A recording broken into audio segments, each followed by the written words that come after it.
La région du Khumbu est nichée au cœur de l'Himalaya, la plus haute chaîne de montagnes du monde, au Népal. Dominée par l'Everest, elle est connue pour sa beauté, ses sommets imposants et ses vallées creusées par les glaciers.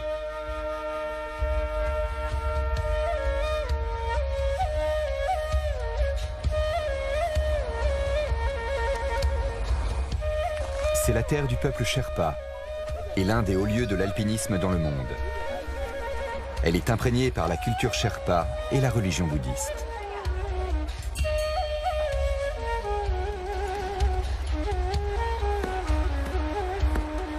En 1953, avec la première ascension de l'Everest par Sir Edmund Hillary et Tenzing Norgay, la vallée du Khumbu est devenue célèbre. Et depuis, la vie locale a beaucoup changé.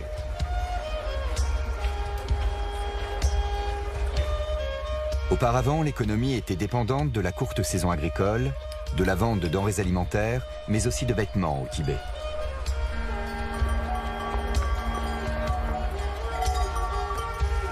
Depuis, la région attire un nombre croissant de touristes.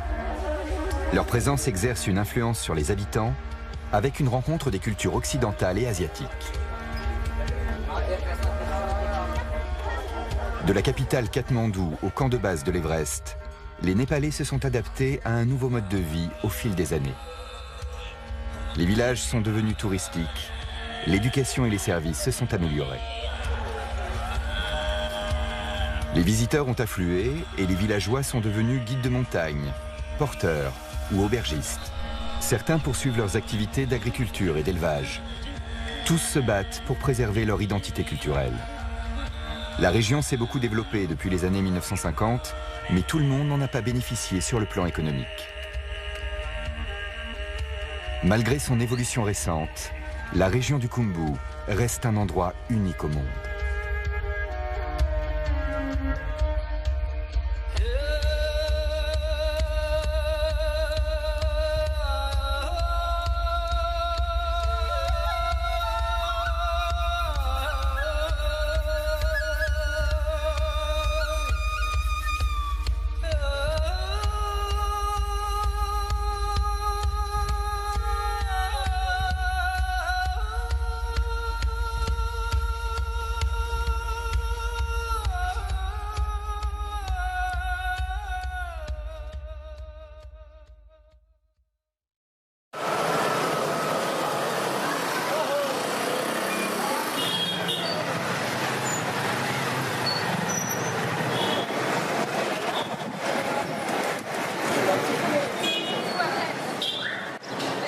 Katmandou est à la confluence d'influences diverses.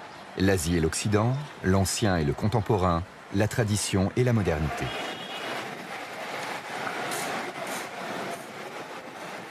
C'est aussi un grand centre spirituel et culturel, où l'hindouisme et le bouddhisme cohabitent depuis toujours.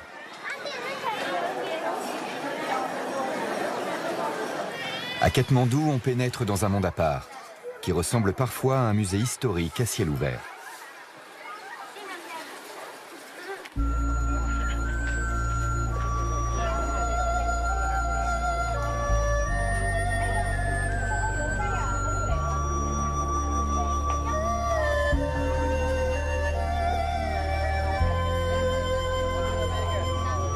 Swayambunat, le temple des singes, surplombe la vallée et offre une vue panoramique de la ville.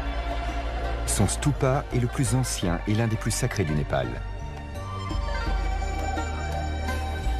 Consacré à Shiva, le temple de Pashupatinath est l'un des 4 plus grands sites religieux d'Asie pour les adeptes du dieu hindou. C'est aussi le plus grand complexe de temples du Népal.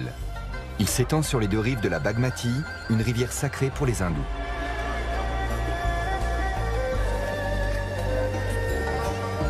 Les cérémonies de crémation ont lieu sur des bûchers, au bord de l'eau.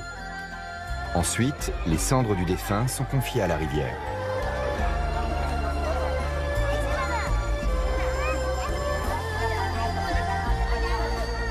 Le stupa de Bodhnath, l'un des plus grands du monde, est l'un des trésors de Katmandou.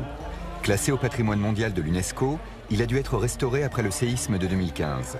C'est un grand lieu de pèlerinage pour les bouddhistes du monde entier. La base de la tour carrée comporte de chaque côté les yeux de Bouddha. qui symbolise sa capacité à tout voir.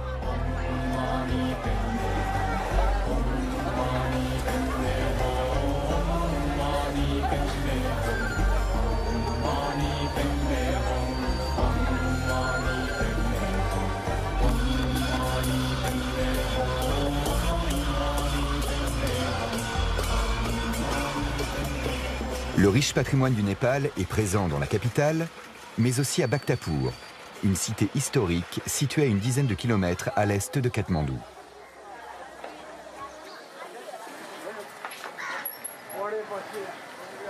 La région a d'abord été peuplée par les Newars. Réputés pour leur talent d'architectes, ils produisent également un artisanat très élaboré, avec des poteries, des sculptures sur bois et des objets de bronze.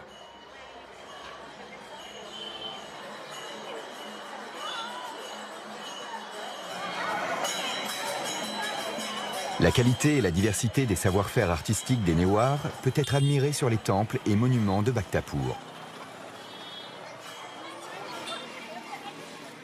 On y trouve des sites très bien préservés, notamment des palais, des cours intérieures, des temples, des pagodes, avec des détails architecturaux typiques, souvent influencés par l'hindouisme.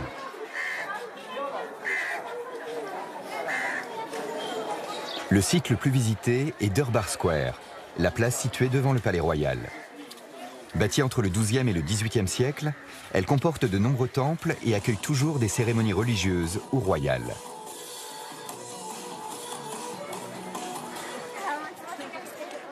Bhaktapur reste très imprégné par la tradition. En s'y promenant, on peut imaginer à quoi ressemblait la vallée de Katmandou il y a quelques siècles. L'architecture, avec ses détails en bois et en métal, rappelle l'époque de la dynastie des Mallas, qui a régné sur le Népal du XIIIe au XVIIIe siècle. La vie quotidienne semble ne pas avoir beaucoup changé. Les habitants se consacrent toujours à la poterie, à la culture de la terre et aux rituels religieux. Ils aiment se réunir à l'extérieur, le soir et le matin.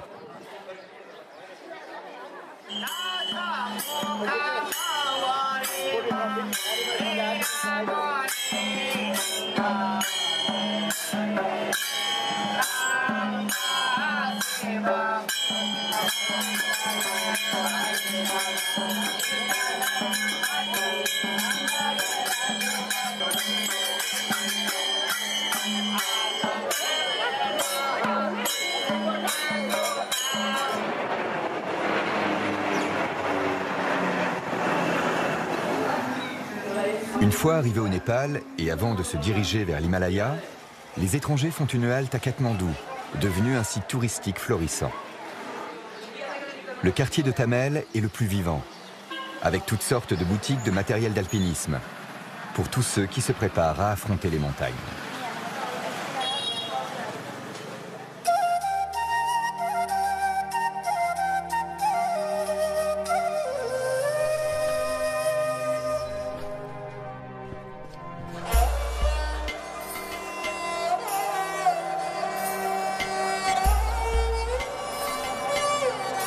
Perchée à 2860 mètres d'altitude, Lukla est une petite ville peuplée par les Sherpas.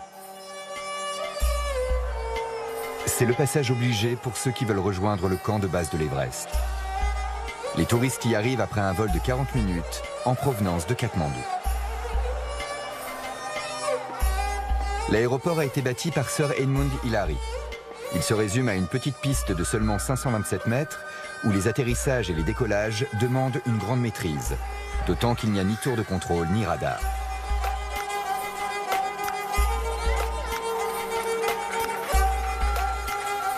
L'ancien petit village d'agriculteurs est aujourd'hui un lieu de ralliement pour les alpinistes. La plupart des habitants de Lukla et de la région travaillent dans le secteur du tourisme. C'est ici que les visiteurs trouvent leurs guides et leurs porteurs et prennent la route qui relie les villages traditionnels de la vallée au camp de base. En quittant Lukla, on croise un monument érigé à la mémoire de Pasang Lamou Sherpa, la première népalaise à avoir gravi l'Everest le 22 avril 1993. Mais elle décédera le jour même, lors de la descente, à cause d'un brutal changement des conditions météorologiques. Elle avait 31 ans.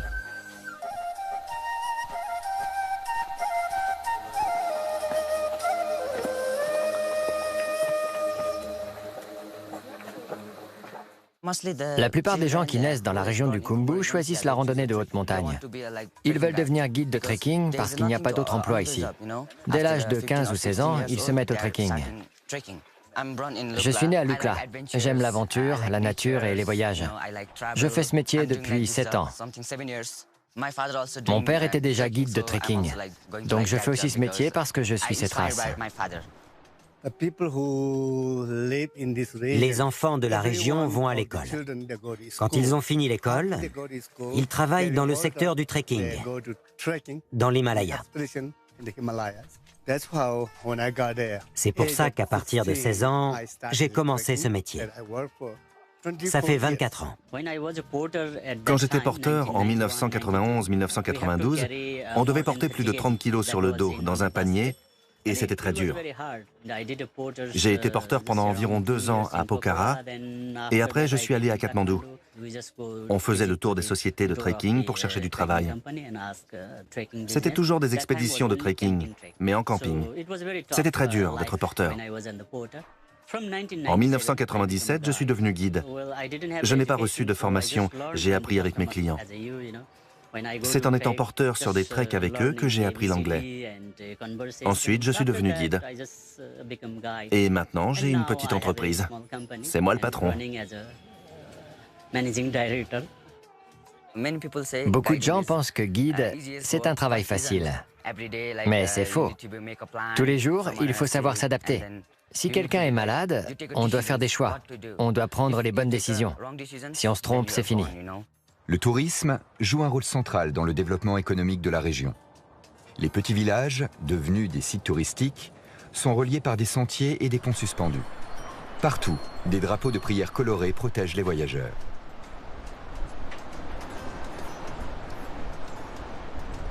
Le pont le plus célèbre traverse la gorge de la Doukoshi, juste avant l'ascension vers Namche Bazar. L'eau transparente de la rivière accentue encore la beauté de l'endroit. Les couleurs des drapeaux de prière symbolisent les 5 éléments: la terre, l'eau, le feu, l'air et l'espace. Des mantras y sont inscrits pour que le vent diffuse compassion, amour et paix dans tout l'univers. Chetaines et moulins à prière jalonnent les sentiers. Les murs de Mani sont caractéristiques, avec leurs pierres ornées du mantra Om Mane Padme Hum. Ils doivent être contournés par la gauche, afin de réduire le temps qui sépare le voyageur de l'accès au nirvana.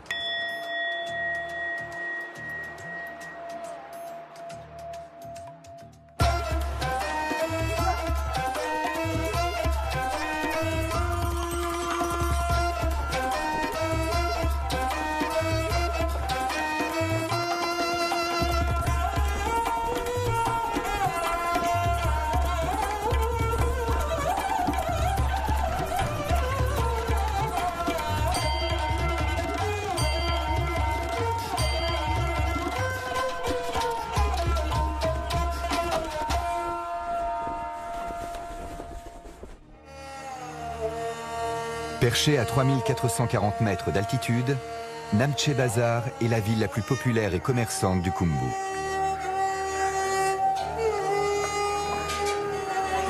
La plupart des touristes y passent une journée pour s'acclimater à l'altitude.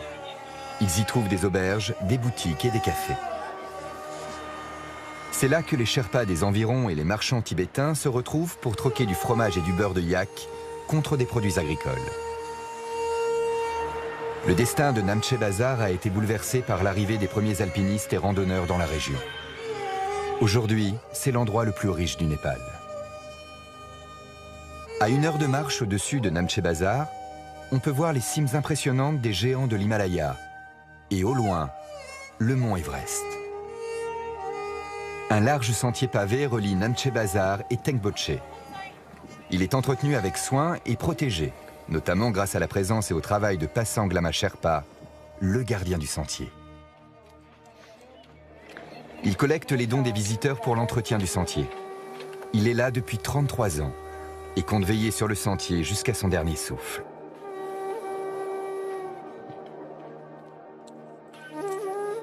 Les Sherpas sont arrivés dans la région il y a plus de 500 ans, en provenance du Tibet. Leur nom signifie « peuple de l'Est » et il est devenu synonyme de guide de montagne. C'est aussi un nom de famille très répandu dans l'ethnie.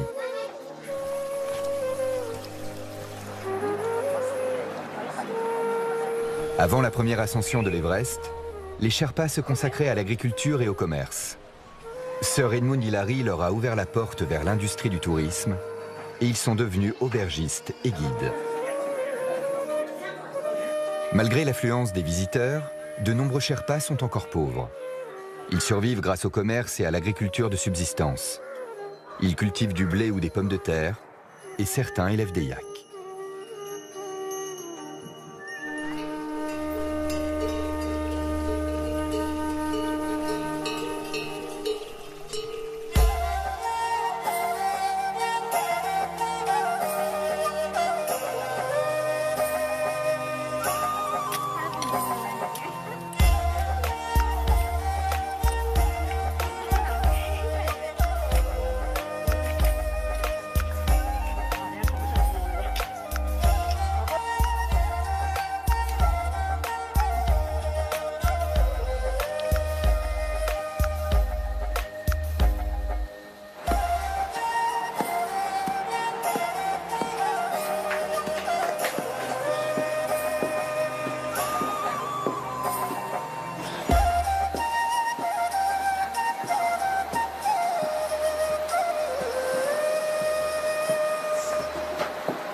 La vie est très dure, parce qu'on ne cultive que des pommes de terre et quelques légumes.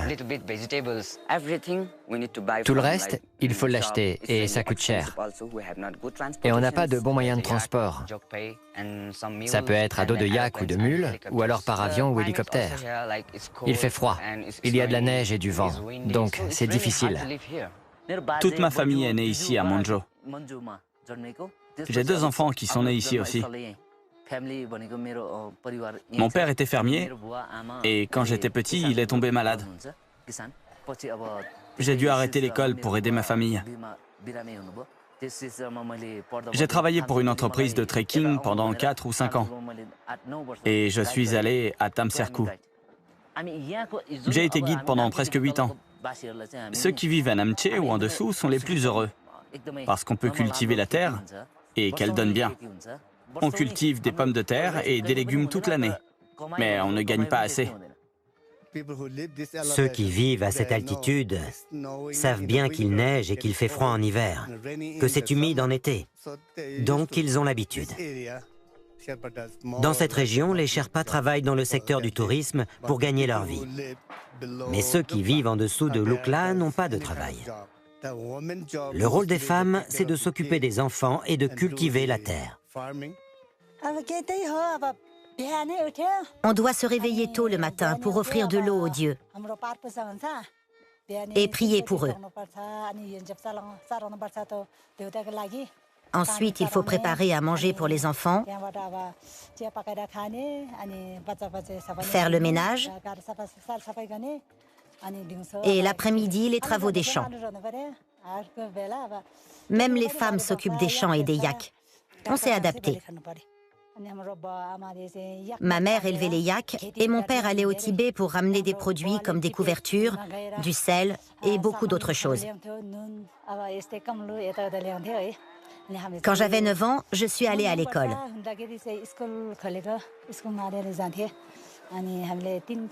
J'y suis restée 3 ans et après j'ai dû arrêter pour aider à la maison.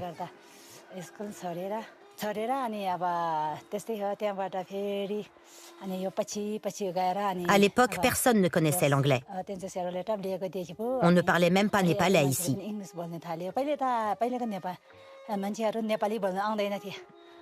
Si vous êtes agriculteur, vous travaillez la terre. Si vous avez un hôtel, vous vous en occupez.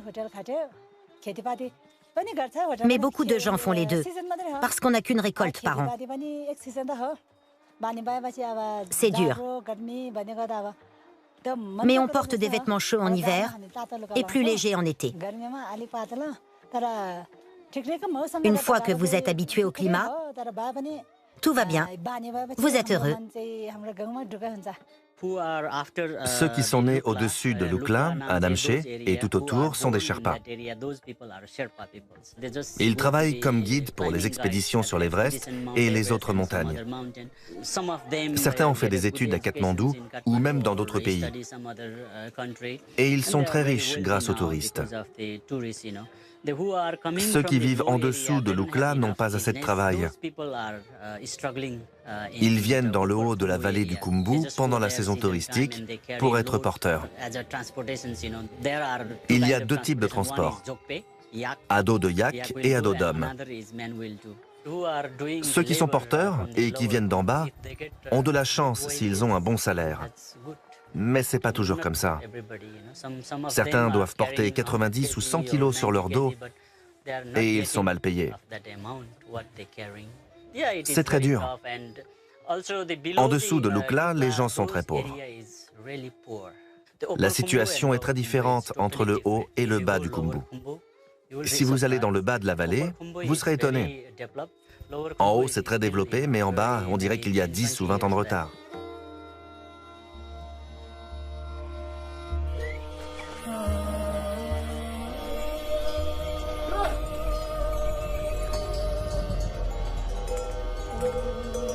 Pour se déplacer d'un village à l'autre, les Sherpas empruntent les sentiers.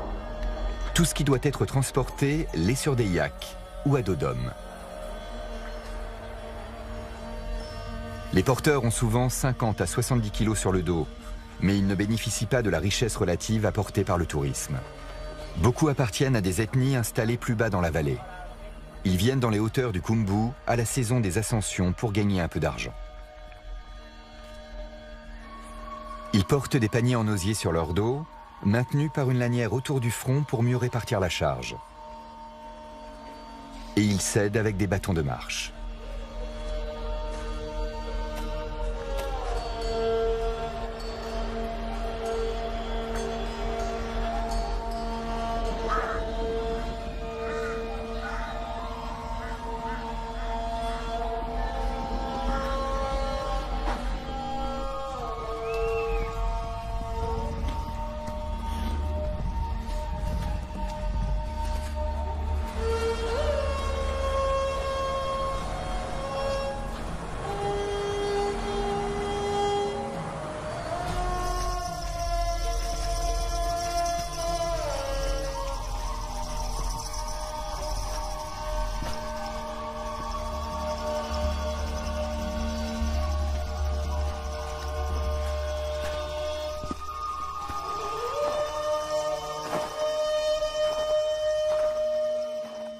On a deux types de porteurs dans la région de l'Everest.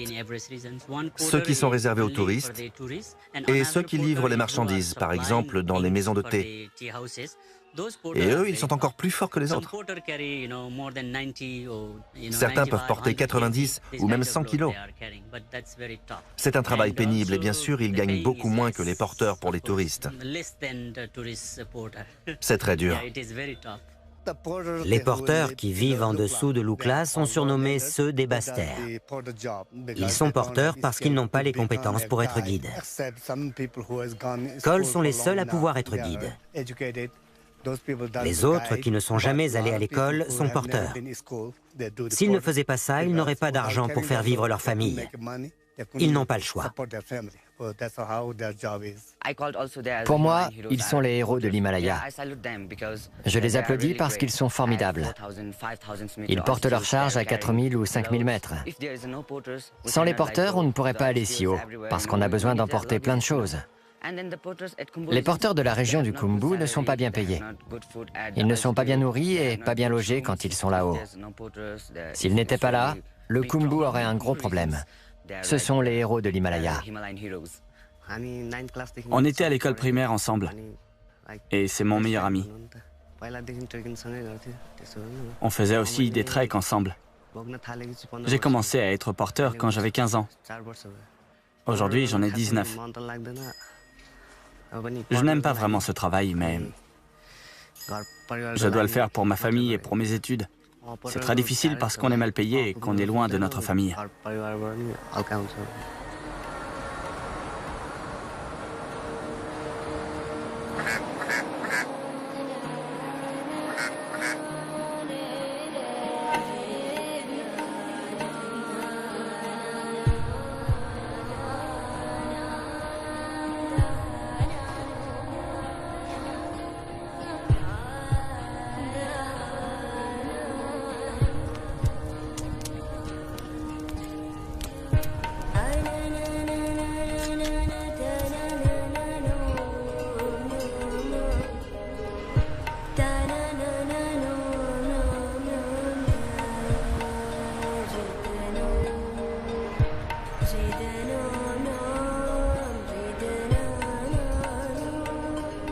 La neige est tombée pendant quelques heures et ça a suffi à transformer le Khumbu. Les habitants ont appris à s'adapter aux contraintes du climat et du paysage. En continuant plus haut, on atteint Dingboche, à 4410 mètres, où l'on est cerné par des crêtes spectaculaires, dont la plus impressionnante est celle de Lama Dablam, à 6812 mètres.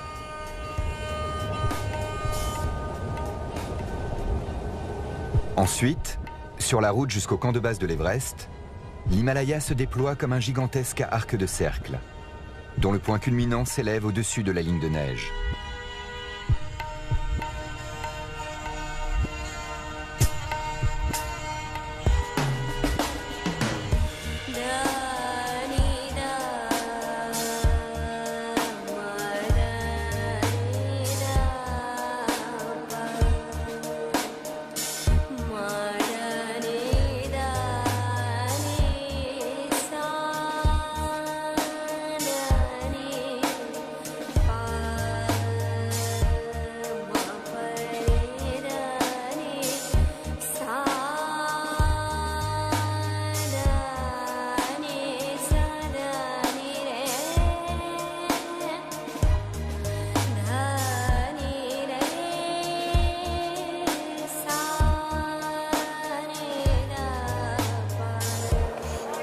Les touristes sont de plus en plus nombreux à venir dans la région. Selon les chiffres du parc national de Sagarmatha, ils sont entre 35 000 et 40 000 chaque année à atteindre le camp de base de l'Everest. Les meilleures saisons de trekking vont de mars à mai et de septembre à novembre.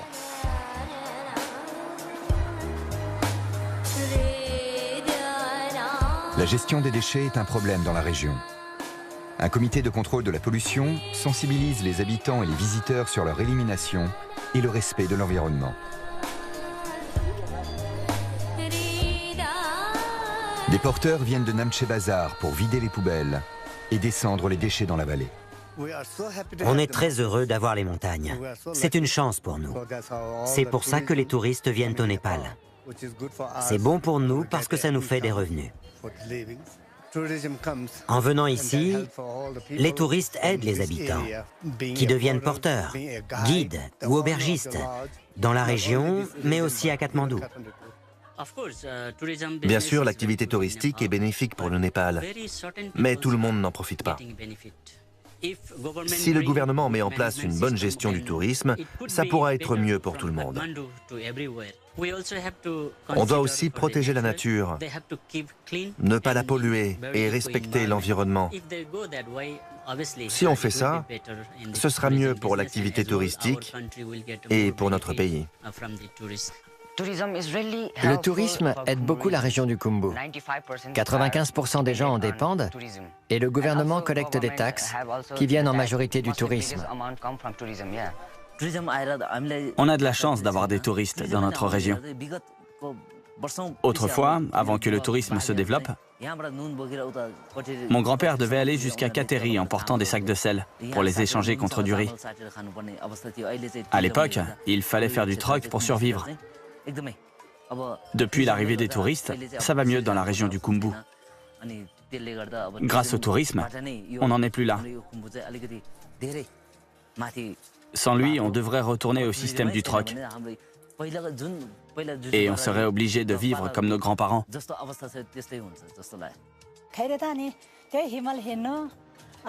Les touristes viennent voir les montagnes.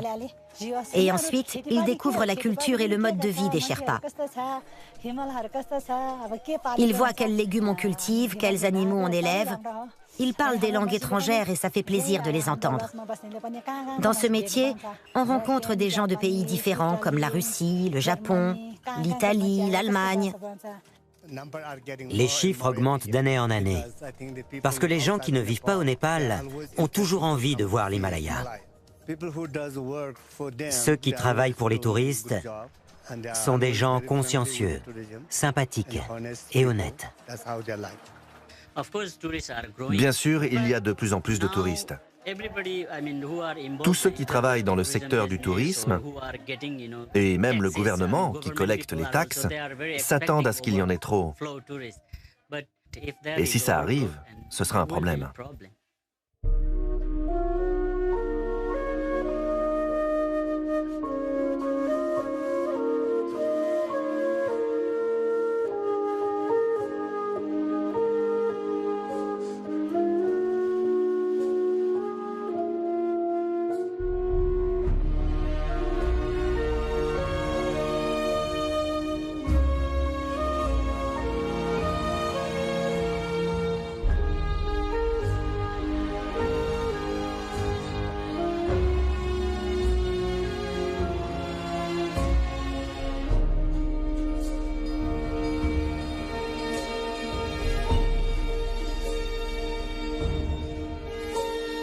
Gorakchep est le dernier village touristique sur la route. Dans les années 1950, c'était le camp de base de l'Everest. Tout près, le sommet du Kalapatar est l'un des meilleurs endroits pour admirer toute la région, et notamment l'Everest. Il faut 2 heures de marche pour atteindre le camp de base de l'Everest. Installé à 5363 mètres, au pied du glacier du Khumbu, il est entouré de sommets réputés dans le monde entier. Le Pumori, le Lingtren, le Changtse, le Nuptse, le Lhotse et bien sûr l'Everest. Le camp de base est une ville de tente saisonnière qui peut accueillir 1200 personnes. Des alpinistes, des guides, des Sherpas, des cuisiniers, des porteurs et des médecins. Le camp de base peut aussi être atteint en hélicoptère. C'est le moyen de transport pour les équipes d'urgence et certaines fournitures pour les expéditions.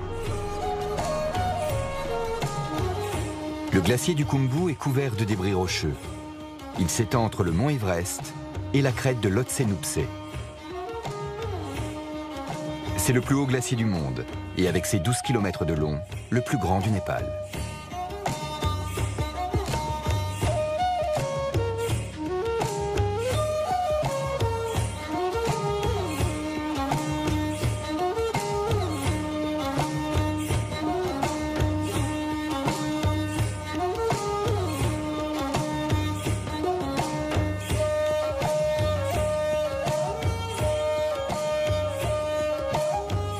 Tenzing Norgay et Sir Edmund Hillary ont atteint le sommet de l'Everest en 1953.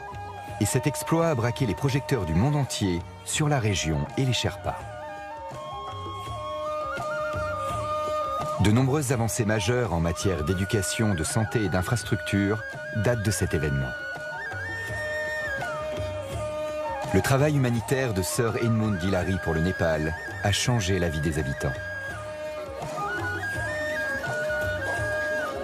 Sa fondation, Himalayan Trust, a eu un grand impact, notamment en bâtissant 27 écoles dans la vallée du Khumbu à partir de 1961. La première était à Kumjung. À l'origine, la fondation finançait et gérait les écoles, mais en 1972, le gouvernement a pris le relais. Au Népal, seuls 40% des filles et 46% des garçons vont au-delà de l'enseignement primaire. C'est triste, mais il y a longtemps, les gens n'allaient pas du tout à l'école à cause de la pauvreté. Aujourd'hui, les gens ont beaucoup d'argent, surtout les Sherpas. Vous avez vu Namche Bazar, Tengboche. Ceux qui viennent de ces villages, ou de Lobutche, ou Dingboche, ont de beaux hôtels. Dans ces familles, les enfants étudient à Katmandou, en Europe ou aux États-Unis. Les employés des auberges, ceux qui cuisinent ou font la plonge, viennent du fond de la vallée. Le principal problème pour nous, c'est l'éducation. Avant, on n'avait pas beaucoup d'écoles et on ne pouvait pas recevoir une bonne éducation. J'ai 2 fils et comme je n'ai pas pu suivre une bonne formation, tout ce que je veux, c'est que mes enfants aient une bonne éducation en étudiant sérieusement. L'éducation, c'est important pour tout le monde, pas seulement pour les Sherpas. C'est l'arme la plus puissante pour changer la société. On sait tous que cet endroit est très éloigné des zones urbaines et on doit offrir une éducation de qualité. D'abord, il faut faire comprendre aux parents que c'est très important que les enfants aillent à l'école. Après leur diplôme, ils auront envie d'aller à l'étranger. On est 20 dans ma classe. On apprend l'anglais et on pourra faire plein de métiers. Moi, je serai ingénieur. Je veux aller en Australie. Beaucoup de Népalais vont là-bas, alors je veux y aller. La présence des touristes aide les écoliers de la région et tous les habitants. Tout ce qu'on a, c'est grâce aux étrangers qui viennent. La population aura un meilleur avenir, parce que c'est une destination qui attire des gens de pays différents. Ça dépend de moi et de toute la communauté. Une personne seule ne peut pas changer le monde. Il faut de la coopération et du travail d'équipe. Comme ça, on pourra avoir une éducation de qualité.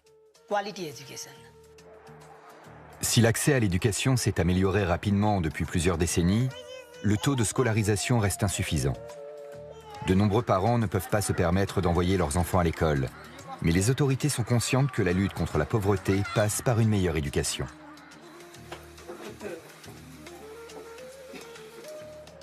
Le Népal est une destination très prisée grâce à la beauté de ses paysages. Mais 25% de la population vit sous le seuil de pauvreté. Dans les régions rurales, la situation s'est pourtant améliorée depuis quelques décennies.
On a réussi à construire cette petite maison, brique par brique, en faisant tout nous-mêmes. On vend des légumes et des paniers au marché. C'est notre seule source de revenus. On n'est jamais allé à l'école. Et on n'a pas assez de connaissances. On ne saurait pas comment faire pour diriger une auberge. Aujourd'hui, on a beaucoup de mal à faire pousser des légumes. On doit même acheter les pommes de terre qu'on mange. Ça n'a jamais été aussi dur. C'est peut-être parce qu'on vieillit. On a du mal à s'en sortir.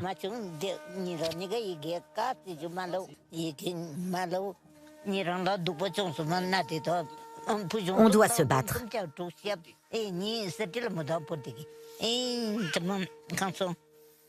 Mais on espère que ce sera différent pour nos petits-enfants.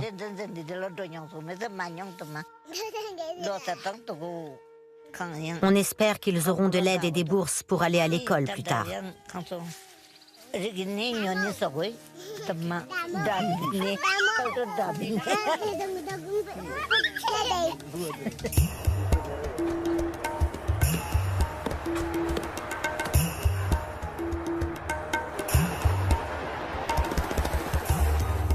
La vallée du Khumbu est intégrée au parc national de Sagarmatha, qui compte une vingtaine de villages et plus de 6000 habitants.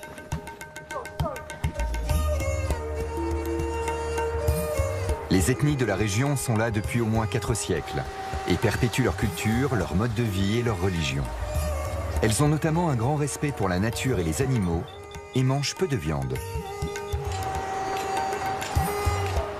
Ces traditions, combinées avec une gestion des ressources naturelles par les communautés locales, sont l'un des facteurs de la réussite du parc national de Sagarmatha en matière de conservation. La réserve est l'une des zones les mieux protégées du Népal et elle est inscrite au patrimoine mondial depuis 1979. Dans le parc, l'altitude s'élève de 2000 mètres environ jusqu'à plus de 8800 mètres pour les plus hauts sommets de l'Himalaya.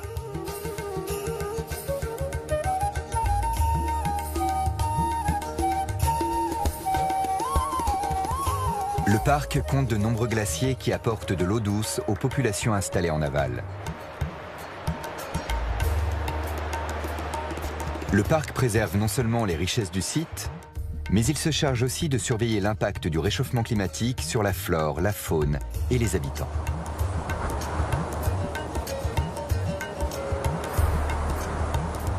La région abrite une grande biodiversité, avec de très nombreux animaux sauvages, dont plus de 200 espèces d'oiseaux.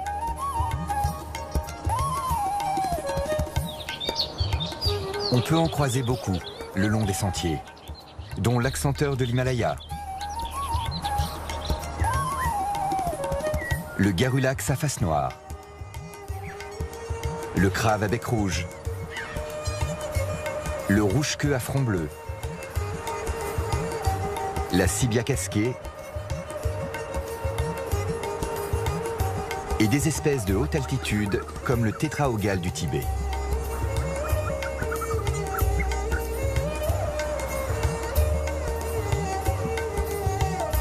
Les plus chanceux pourront apercevoir un animal aussi discret que spectaculaire, devenu l'oiseau national du Népal, le lophophore resplendissant.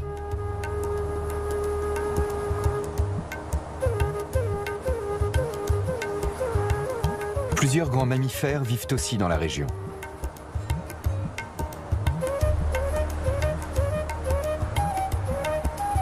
Les forêts dominées par les sapins blancs, les bouleaux, les rhododendrons et les genèvriers sont le domaine des chevrotins porte-musques, des jarrals et des ours noirs de l'Himalaya.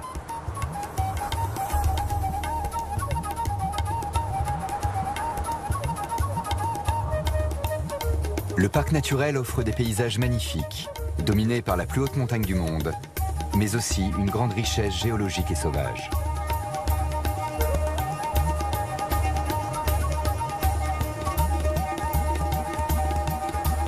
L'importance du parc national tient également à la présence des habitants qui peuplent les villages isolés de la région. Des efforts sont faits pour soutenir les communautés locales tout en préservant la nature. Une zone tampon a été instaurée au sud du parc, au niveau de l'Oukla, pour mieux protéger ses trésors.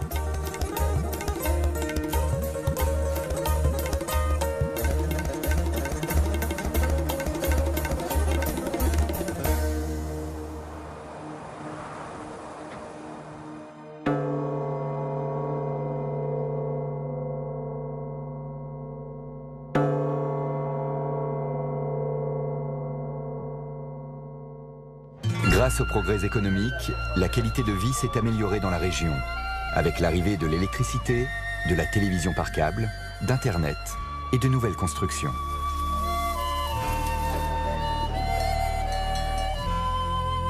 Cette région est la plus riche du Népal. Mais pour la plupart des habitants, les conditions de vie et de logement restent très basiques. Malgré les avancées économiques, les nouvelles écoles et les dispensaires, il y a très peu de structures éducatives et de débouchés professionnels. Certains envisagent de partir à l'étranger pour mieux gagner leur vie, mais la plupart veulent rester au Népal.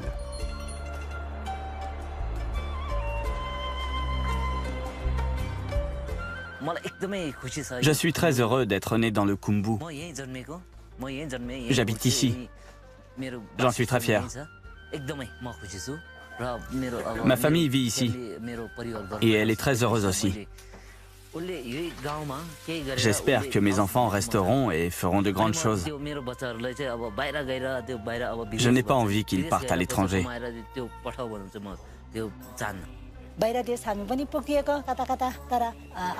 J'ai visité de nombreux endroits, au Népal et à l'étranger.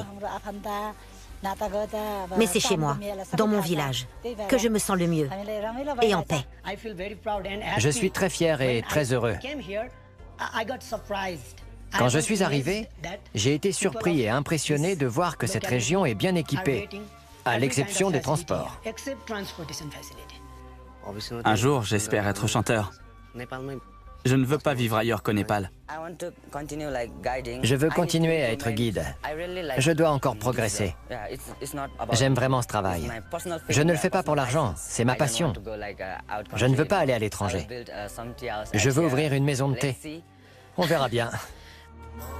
L'essor touristique que connaît la région, son précieux patrimoine culturel et la présence de l'Everest font de la vallée de Khumbu un lieu unique. La religion et l'agriculture, même si elles reculent un peu face à la modernité, restent essentielles pour définir l'identité du Khumbu. Les temples restaurés, les nouveaux sanctuaires et les monastères agrandis montrent qu'il est possible de faire coexister le passé et le présent. La plupart des villages se sont adaptés à l'arrivée des touristes étrangers et ont fait preuve d'une grande résilience culturelle. Mais malgré les changements récents, une chose n'a pas changé dans la vie des Sherpas: la marche. Depuis des générations, ils arpentent sans relâche les sentiers qui relient les villages. C'est grâce à cela qu'ils sont entrés dans l'histoire et qu'ils continueront à incarner la vie du Khumbu.